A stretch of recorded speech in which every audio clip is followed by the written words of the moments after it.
CIBIL स्कोअरसाठी शेतकऱ्यांची अडवणूक करणाऱ्या बँका आणि अधिकाऱ्यांवर कारवाई करण्याबाबत आज स्वाभिमानी शेतकरी संघटनेच्या वतीनं पंढरपूरच्या तहसीलदारांना निवेदन देण्यात आलं।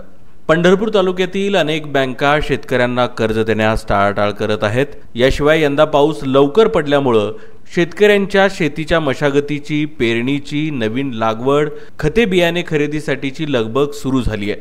त्यामुळे शेतकऱ्यांना वेळेत कर्ज उपलब्ध होणं गरजेचं आहे। बँका शेतकऱ्यांना कर्ज वाटप करत असताना वेगवेगळी कारणं दाखवून टाळाटाळ करतात, अनेक दिवस वेळ वाया घालवतात।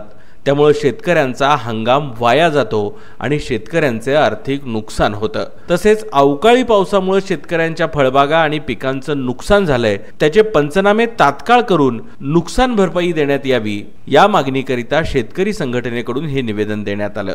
या मागण्या जर तात्काळ मान्य झाल्या नाहीत तर बँकांविरोधात स्वाभिमानी शेतकरी संघटना खळखट्याक आंदोलन करेल, असा इशाराही संघटनेच्या वतीनं देण्यात आला।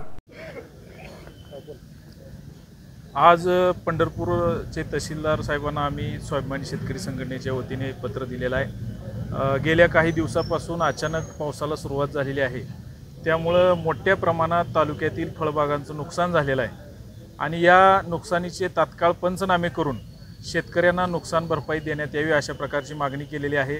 आणि त्यानंतरचा एक महत्त्वाचा मुद्दा म्हणजे नुकतंच मुख्यमंत्र्यांनी सर्व बँकांना शेतकऱ्यांना कोणत्याही प्रकारचं सिबिल न बघता पीक कर्ज उपलब्ध करून द्यावे असे सक्त आदेश दिलेले असताना सुद्धा सर्रास बँका या मुख्यमंत्र्यांच्या आदेशाला केराची टोपली दाखवताना दिसत आहेत। या विरोधात तात्काळ तहसील कार्यालयाने त्यांना सूचना द्याव्यात, अन्यथा स्वाभिमानी शेतकरी संघटना या बँकांच्या विरोधात खळखट्याक आंदोलन करून या बँका फोडल्याशिवाय आम्ही स्वस्थ बसणार नाही।